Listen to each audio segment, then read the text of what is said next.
কামৰূপ জিলাৰ বাইহাটা চাৰিআলিস্থিত excellence institute of allied health এডুকেশ্যনৰ এনুৱেল ফাংচনখন শনিবাৰে দিনজোৰা কাৰ্যসূচীৰে অনুষ্ঠিত হৈ যায়। সেই মৰ্মে পুৱা পতাকা উত্তোলন, জুবিন গাৰ্গৰ শ্ৰদ্ধাঞ্জলি অনুষ্ঠানৰ লগতে ছাত্ৰ ছাত্ৰীসকলে বিভিন্ন ধৰণৰ নৃত্য গীত পৰিৱেশন কৰে। এই অনুষ্ঠানতে কেইবাগৰাকীও গণ্যমান্য ব্যক্তিক excellence institute of allied health এডুকেশ্যনৰ তৰফৰ পৰা সম্বৰ্ধনা জ্ঞাপন কৰা হয়। বিয়লি গণশিল্পী জুবিন গাৰ্গ সোঁৱৰণী সাংস্কৃতিক অনুষ্ঠান মুকলি কৰে এমিটি একাডেমীৰ অধ্যক্ষ তথা বাইহাটা চাৰিআলিৰ শতদল সাহিত্য সভাৰ সভাপতি কৃষ্ণকান্ত কলিতাই। সাংস্কৃতিক অনুষ্ঠানত গীত পৰিৱেশন কৰে জনপ্ৰিয় কণ্ঠশিল্পী মমিতা মিত্ৰই। মমিতাই হিয়াৰ আমঠু জুবিন গাৰ্গৰ কেইবাটাও জনপ্ৰিয় গীত পৰিৱেশন কৰি উপস্থিত সহস্ৰাধিক দৰ্শকক আপ্লুত কৰে। এই সাংস্কৃতিক অনুষ্ঠানৰ মঞ্চতে excellence institute of allied health এডুকেশ্যনৰ ছাত্ৰ ছাত্ৰীসকলে শিক্ষানুষ্ঠানখনৰ সঞ্চালক ৰাজিকুল ৰহমান, সচিব হাফিজুল হুছেইন আৰু সমন্বয়ক ঋষিক আলী প্ৰমুখ্যে শিক্ষক কৰ্মচাৰীসকলক সম্বৰ্ধনা জ্ঞাপন কৰে। Excellence institute of allied health এডুকেশ্যনৰ বছৰেকীয়া সাংস্কৃতিক উৎসৱৰ সন্ধিয়া সফলভাৱে সামৰণি পৰে। News desk AIN live. বাইহাটাৰ লগত বহুত পুৰণি এটা সম্পৰ্ক মোৰ, কাৰণ বাইহাটা চাৰিআলিত এটা অনুষ্ঠান কৰিবলৈ আহিছিলোঁ।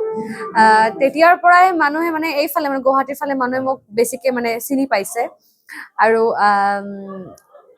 এই বাইহাটা চাৰিআলিত এটা অনুষ্ঠানত মনৰ নিজানত গানটো গাইছিলোঁ।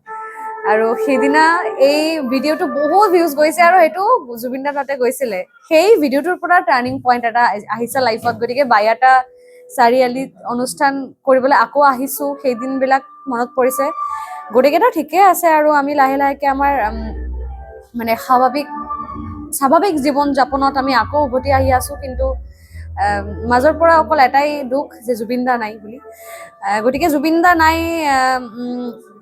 কিন্তু জুবিনদাৰ গানবোৰ আছে, যিমান সৃষ্টি কৰি গৈছে কেতিয়াও শেষ নহ'ব। আজি অনুষ্ঠানত জুবিনদাৰ গান হৈছে, সকলো বহুত এনজয় কৰিছে, বহুত ভাল লাগিল। আৰু ইনষ্টিটিউচনৰ সকলো ষ্টাফ, টিচাৰ্ছ, ষ্টুডেণ্টছ সকলোকে বহুত বহুত ধন্যবাদ জ্ঞাপন কৰিছোঁ। ইনষ্টিটিউট অফ এলাইড হেল্থ এডুকেশ্যনৰ তৰফৰ পৰা আমি এনুৱেল ফাংচন আয়োজন কৰিছিলোঁ। আমাৰ এই এনুৱেল ফাংচন আমাৰ সুচাৰুৰূপে অনুষ্ঠিত হৈ যায়। আমাৰ এনুৱেল ফাংচনৰ কাৰ্যসূচী থাকে, আমাৰ নাহৰ পুলি ৰোপণ কাৰ্যসূচী, তাৰপিছত আমাৰ